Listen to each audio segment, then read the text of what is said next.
No hemos escogido este tema para atacar a alguna creencia. No es esa la finalidad.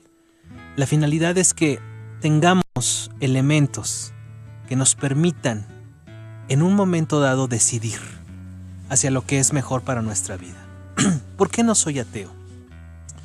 Hombres como Friedrich Nietzsche, Carlos Marx, Bertrand Russell, Jean-Paul Sartre, Dostoyevsky, Richard Dawkins, entre muchos otros, se proclaman ateos y han establecido algunas premisas por las cuales ellos dicen no creer en Dios.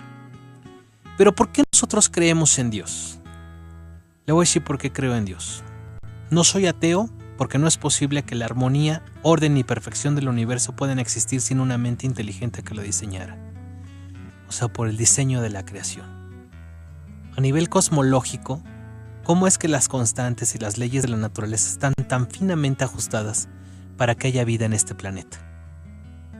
El planeta Tierra, ¿sabía usted que está situado en el punto exacto donde le llegan los rayos solares para que lo caliente de día y para que la noche lo pueda enfriar? Y por eso es la rotación, por eso son los fenómenos de traslación y de rotación. Eso habla de un diseño. A nivel antropológico, ¿cómo puedo explicar la existencia de órganos tan complejos como el ojo, o el cerebro o el corazón, el hígado o el riñón? Tienen funciones increíbles. Y como si esto fuera poco, ¿qué me puede decir usted del ADN? Con razón, Isaac Newton confesó: a falta de otra prueba, el dedo pulgar por sí solo me convence de la existencia de Dios. Tantas señales de diseño implican un diseño, o sea, implican la existencia de un diseñador, de un creador, de Dios. Si usted se pone a reflexionar para sus adentros, podrá encontrarlo. Otro punto por el cual no soy ateo es porque soy algo más que una máquina bioquímica racional. Tengo sentimientos, amor, deseos y esperanza. Estoy lleno de amor, deseos y esperanza. Además, puedo reconocer la belleza cuando la veo. Uno de los desafíos que tiene el ateísmo del siglo XXI es explicar la existencia de personalidad en el mundo. Si todo tiene un comienzo impersonal, ¿de dónde surge lo personal? Pongamos un ejemplo. Piensa tú en tu casa en algo impersonal, digamos un trozo de madera. Ahora, si duplico ese trozo de madera perfectamente y ahora tengo dos trozos, ¿el segundo será personal? Pues claro que no. ¿Y si hago 50? Pues obviamente que no, de ninguna forma. Y una pregunta más, si hago 10,000 millones de duplicaciones de este trozo de madera, ¿acaso habrá un trozo personal entre ellos, con sentimientos, inteligencia y voluntad? Por supuesto que no, la respuesta es no. Lo impersonal no puede engendrar personalidad. Por lo tanto, el ateísmo teórico, esta premisa la tiene bastante difícil de superar. La única posible explicación a esto es un creador personal, con sentimientos, con voluntad propia, con sentimientos como el amor, con emociones como el deseo. Fíjate, escuchaba una historia de un joven que fue ateo muchos años y se convirtió al cristianismo. Su papá era cristiano. El nombre de este joven es Adonirai Judson. Y él estaba en los mejores colegios, era una mente brillante. Se desperdició toda su vida en fiestas, en pachangas, en todo lo que el mundo ofrece pero que no sacia. Cuando él llegó a un hostal, pidió una habitación y el dueño del hostal no le quería dar la habitación porque decía que al lado que solamente quedaba una habitación, pero al lado de esa habitación que quedaba estaba un hombre muy enfermo, que yacía muy enfermo y estaba a punto de morir. Adoniran decidió tomar esta habitación. Cuando él llega a esa habitación, escucha los quejidos del hombre de al lado. Eran los dolores muy fuertes. Y él se cuestionaba y se preguntaba en su habitación, ¿qué le puedo decir a este hombre? ¿Qué palabra de esperanza? ¿Qué palabra de vida podría yo llevarle a este hombre si está muriendo? ¿Qué le podría decir yo? Si Dios no existe, ¿cómo puedo yo darle algún mensaje que le pueda transmitir paz a este hombre? Recordaba lo que su papá predicaba, Adoniran, en su habitación. Pasó toda la noche sin poder armarse el de valor para poder llevar las palabras de aliento a este hombre que estaba muriendo, y al día siguiente, pues, cuando sale Adoniran de este hostal, le pregunta al dueño del hostal, ¿Qué pasó con aquel hombre que estaba quejándose? Se murió y falleció en la noche. ¿Sabe usted de su nombre? No, solamente sé que era uno de los eminentes profesores de tal colegio. Él supo de inmediato que era su amigo, que también era ateo. Los ateos, desgraciadamente, no pueden dar un mensaje de paz, un mensaje de esperanza, un mensaje de amor, porque nadie puede dar lo que no tiene. Y ese es el mensaje que Jesucristo vino a darnos, a los que están perdidos, a los que están desahuciados, a los que se encuentran en problemas, a los que se encuentran encarcelados. Abre las puertas del Evangelio de Dios, trae paz, confianza y seguridad. Y eso nadie más lo puede dar, más que la persona de Jesucristo. Si nos acabas de sintonizar, estamos tratando el tema ¿por qué no soy ateo? Nuestro número telefónico para que llames y participes con nosotros, 1035-0043. ¿Por qué no soy atea? Porque tengo una conciencia moral. De acuerdo con Dostoyevsky, dice, si Dios no existe, todo está permitido. Entonces, podemos robar, podemos mentir, porque no hay nada que sea malo por sí mismo. Dios no existe y todo está permitido. Encontré en una página que se titula sindioses.com, que es una página de ateos. Me preguntaba ellos cómo basan su moralidad, en qué la fundamentan, y textualmente la página dice lo siguiente: moralidad es simplemente la evitación del daño innecesario. Para ser moral, los ateos tienen acceso a simples herramientas de la razón y la bondad. No hay un código cósmico dirigiendo nuestras acciones. Sin embargo, aquí hay un punto que me suena un tanto ilógica. Ellos apelan a la bondad y a la evitación del daño. Están reconociendo en sí mismo que hay algo bueno y hay algo malo. ¿Qué es un daño? Pues obviamente el causarle mal a alguien.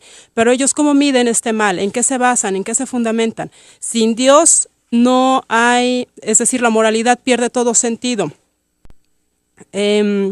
Dice el profesor John Lennox, la existencia de la moralidad y la razón no puede ser explicada sin la existencia de Dios, porque si vamos un poco a la historia, todo este aspecto de la moral y de la razón surge de fuentes judeo-cristianas. Un ateo alemán llamado Habermas dice lo siguiente: el sentido igualitario del universo, del cual emergen los ideales de libertad, una vida colectiva en solidaridad, la moral individual y la conciencia, los derechos humanos y la democracia, es el legado directo del concepto judaico de la justicia y del concepto cristiano del amor. Este legado, sustancialmente intacto, ha sido objeto de un ataque crítico y de reinterpretación. En este punto no hay alternativa. Todo lo demás es un discurso posmoderno inútil. Los mismos ateos reconocen que sin Dios, que todo este aspecto de la moral, de la conciencia, se fundamentan en los principios judeo-cristianos, y que sin Dios no hay nada, no hay ningún límite para cómo medir nuestras acciones. Apelando un poco a la Biblia, hay 7 promulgaciones de la ley de Dios. Quiero en este punto tomar o retomar la segunda promulgación. En Romanos 2:15 dice: mostrando la obra de la ley escrita en sus corazones, dando testimonio de su conciencia y acusándoles o defendiéndoles sus razonamientos. ¿Por qué cito este texto? Porque dice la Biblia que hay una ley escrita en su corazón, en el corazón de cada una persona, que usted sabe de sobra que el matar es malo, sabe usted que mentir es malo, sabe usted que el robar, el codiciar, el adulterar, muchas cosas son malas. ¿Y qué le da esos parámetros? Dios, cuando Dios lo creó a usted y a mí, puso en su corazón y en su conciencia el sentido de lo que es el bien y de lo que es el mal. Tengo fe en algo real. No soy atea porque tengo fe en algo real y racional. Decía John Lennox que la racionalidad no puede ser explicada sin la existencia de Dios. Albert Einstein dijo lo siguiente: lo más incomprensible del universo es que es comprensible. No podemos ver todo el universo, el sistema solar, cómo se rige nuestro planeta, los movimientos de rotación, de traslación, la expansión del cosmos, y todo esto no lo podemos entender y pensar que pues es producto de la nada. La primera promulgación de la ley dice, Salmo 19:1, los cielos cuentan la gloria de Dios y el firmamento anuncia la obra de sus manos. Cuando vemos todo este universo tan complejo, no podemos pensar que fue producto de la casualidad o de la explosión o de algún polvo cósmico que tenía la temperatura exacta y de repente el universo empezó a existir. Si usted ve en una alberca un barquito de papel, inmediatamente piensa en que un niño hizo ese barquito de papel. Si usted va por la calle y ve un auto transitando, inmediatamente piensa en Henry Ford, ¿no? que es el padre de la automovilística. Y así podríamos ver las naves espaciales, los aviones. Detrás de cada maquinaria hay un creador, hay un diseñador. La creencia de que el universo surge de la nada suena irracional. Quiero leerles lo siguiente que encontré. La creencia de que no había nada y no le pasó nada a la nada, pero luego la nada mágicamente explotó sin razón, generando la creación de todo, y luego un montón de todo misteriosamente se reorganizó a sí mismo sin ninguna razón y en pedacitos autorreplicantes para luego convertirse en todo lo que conocemos. Claro, eso sí tiene mucho sentido. Es lo que el ateísmo trata de hacer al explicarnos cómo surge el universo, dónde surge la vida y nuestro planeta tal como lo conocemos. No soy atea porque no lucho contra alguien que no existe. Yo me pregunto, ¿por qué los ateos no odian a las hadas, no odian a los gnomos, a los duendes, a los unicornios? ¿Y sabe por qué? Porque no existen. Es imposible odiar algo que no existe. Los ateos odian a Dios porque existen. Están luchando, están en un afán desesperado por demostrar que Dios no existe.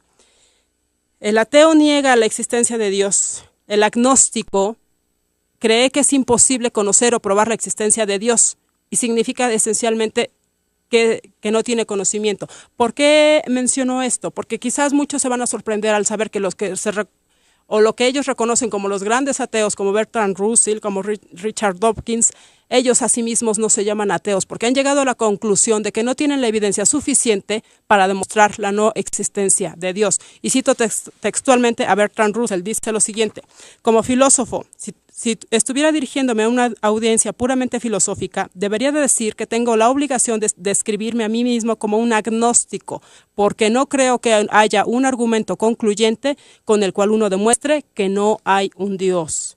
Carl Sagan dice: un ateo tiene que saber mucho más de lo que yo sé. Un ateo es alguien que sabe que no existe Dios. Según algunas definiciones, el ateísmo es ilógico. Y termino con Richard Dawkins, que dice: yo no demuestro la no existencia de Dios. Yo no hago eso. Soy agnóstico. Soy llamado ateo por los demás. Llámenos. Creo que es un tema muy interesante, amigo. El objetivo de este programa es que encuentre una solución, una alternativa a su existir, a su vida. Llámenos al 1035-0043. Y continuamos el por qué no somos ateos. Porque nuestra vida tiene un propósito. Y también hay un tema importantísimo, una base esencial. Porque la creación no surgió de la nada.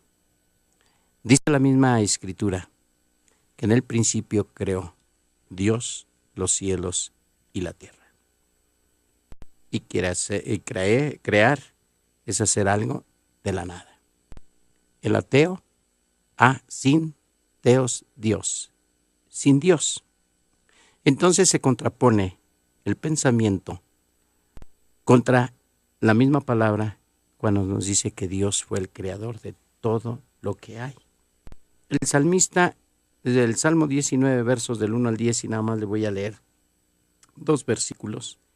Dice: los cielos cuentan la gloria de Dios y el firmamento anuncia la obra de sus manos.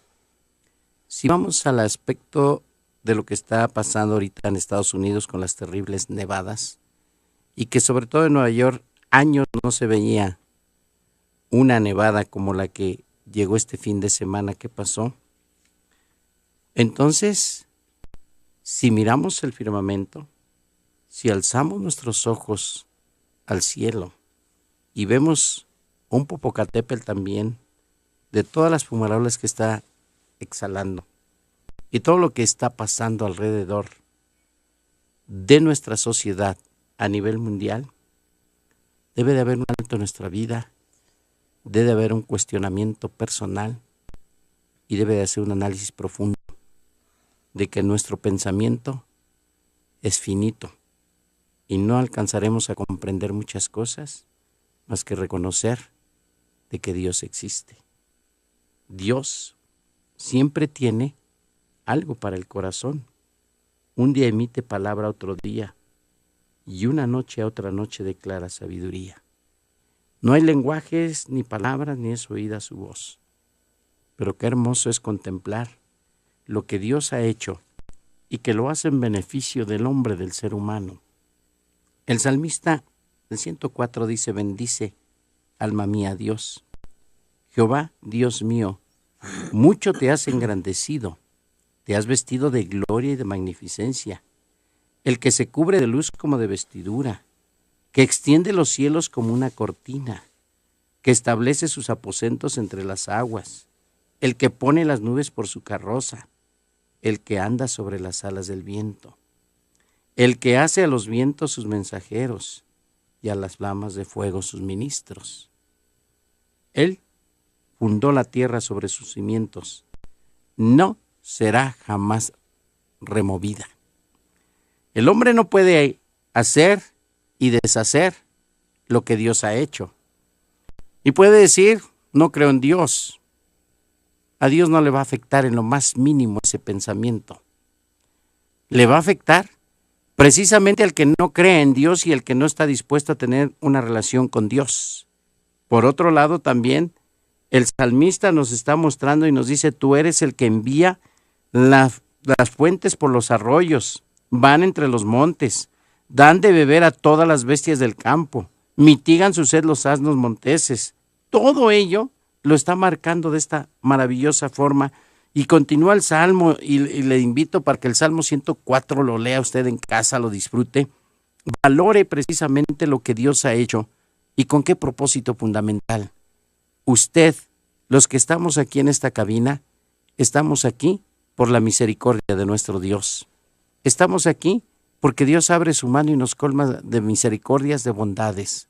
Estamos aquí porque Dios es el único que hace cambiar los climas de un momento a otro. Estamos aquí porque nuestra vida le pertenece a Dios y tiene el control de cada uno. Entonces, nuestra vida debe tener un propósito fundamental aquí en la tierra, un sentido, un significado alcanzable y que va más allá de la muerte. El profeta Isaías nos dice: he aquí, Dios es salvación mía. Me aseguraré y no temeré, porque mi fortaleza y mi cántico es Jehová, quien ha sido salvación para mí. Sacaréis con gozo aguas de las fuentes de la salvación, y diréis en aquel día: cantad a Dios, aclamad su nombre. Cantad a Dios y aclamad su nombre. Este programa se llama ¿A quién iremos? El hombre que no quiere reconocer la existencia de Dios o que trata de negarla, ¿a quién irá? ¿A seguir destruyendo su propia alma y a seguir negando su propia situación de su realidad misma y perdiéndose una oportunidad maravillosa de disfrutar y conocer lo que Dios tiene para cada uno de nosotros? El Evangelio de Juan dice y dijo: por eso os he dicho que ninguno puede venir a mí si no le fuere dado del Padre. Desde entonces muchos de sus discípulos volvieron atrás y ya no andaban con él. Eso es lo que hace la gente. Dijo entonces Jesús a los 12: ¿queréis acaso iros también vosotros? Y no solamente a los 12, lo aplicamos a cada uno de nosotros como personas y todos nuestros oyentes. ¿Queréis acaso iros también vosotros de la presencia de Dios, del amor del Señor Jesucristo, de la misericordia del Señor, del que tiene el control de nuestra vida, de aquel que siempre está dispuesto y su mano extendida para poder valorar la existencia de nuestra alma? Le respondió Simón Pedro: Señor, ¿a quién iremos?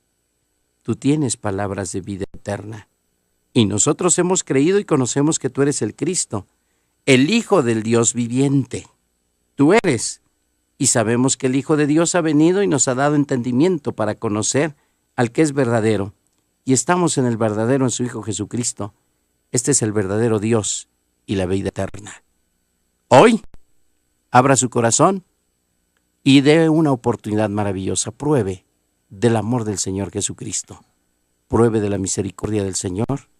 Pruebe y disfrute de su amor, porque el Señor Jesucristo ha venido para darnos vida y vida abundante. Continuamos. Nuestro número telefónico, 1035-0043, si nos acabas de sintonizar. Estamos tratando el tema, ¿por qué no soy ateo? Si tú eres ateo y nos estás escuchando, si tú has estado negando la existencia de Dios o has estado luchando en contra de Dios, quiero decirte que tu lucha no es intelectual. El problema de la existencia de Dios, o más bien la no existencia de Dios, no tiene que ver con una cuestión intelectual. Es netamente moral. Te alejas de Dios porque no quieres entrar en un orden moral de Dios. En un orden que Él ha establecido para que tengas paz, para que tu vida sea victoriosa, para que tu vida sea de confianza, de seguridad, para que tengas un propósito por el que vivir, por el que despertar, más que un aspecto intelectual, más que estar peleando. Yo te quiero hacer una invitación que si tú has negado la existencia de Dios, hoy te reconcilies con Él. Quizás es muy difícil que podamos explicarte en media hora la existencia de Dios o por qué creemos en Dios. Pero yo estoy seguro que si tú le pides a Dios que te muestre el camino, Él da la sabiduría y la ciencia. Cuando uno se acerca a Dios, Él puede darte los dones para poderlo entender y comprender. Le doy infinitas gracias a Dios porque mientras más he leído estos temas, más me he convencido de que Dios enterneció mi corazón para poderlo entender, para poderlo amar y poderlo aceptar. Quieras tú el día de hoy pedirle a Dios que enternezca tu corazón, para que Él entre y puedas ver lo que te estás perdiendo de vida, de paz, de confianza y seguridad. Porque eso es lo que vino Cristo a traer. Amor, esperanza. Y eso es lo que hoy te estás perdiendo de ello. Yo quiero terminar contándoles el testimonio de un ex ateo que estaba decidido a demostrar la no existencia de Dios. Así que él viajó a entrevistar, él es periodista, viajó para entrevistar a los eruditos en historia, en arqueología, reunió a la gente más importante en estos campos y se propuso a investigarlos, a entrevistarlos y hacer una investigación seria al respecto. Él termina con las siguientes palabras. Dice: me di cuenta que para mantenerme ateo tendría que creer que la nada produce todo. Materia muerta produce vida. El azar produce orden. El caos produce información. La inconsciencia produce conciencia. Lo irracional produce razón. Estos saltos de fe eran demasiado altos para yo lograrlos, especialmente a la luz del caso afirmativo para la existencia de Dios y la resurrección de Jesús y su divinidad por consiguiente. En otras palabras, mi análisis del cristianismo explicaba el total de la evidencia mucho mejor que el ateísmo. Afirmar que Dios no existe es muy fácil, pero todo análisis en detalle demuestra que la postura atea es irracional. Su nombre es Lee Strobel. Tú lo puedes corroborar, buscar información acerca de esta persona y toda su investigación, todo su esfuerzo por demostrar que Dios no existe, lo llevó exactamente al lado contrario. Lo llevó a corroborar y a comprobar que Dios es real. Dice el salmista, dijo el necio en su corazón, no hay Dios. Abra hoy su corazón y reconozca que la palabra de la cruz es locura para los que se pierden, pero a los que se salvan, a los que abren su corazón y dan oportunidad que Cristo tome el control de ello, es poder de Dios. Le invitamos a que Cristo entre en su corazón, tenga la experiencia y le esperamos también el próximo lunes con la bendición de nuestro Dios a seguir adelante. ¿A quién iremos? Palabra a su corazón, palabra de Cristo a su vida y su familia sea bendecida y asistida por nuestro Señor Jesucristo. Muchas gracias. Dios le bendiga.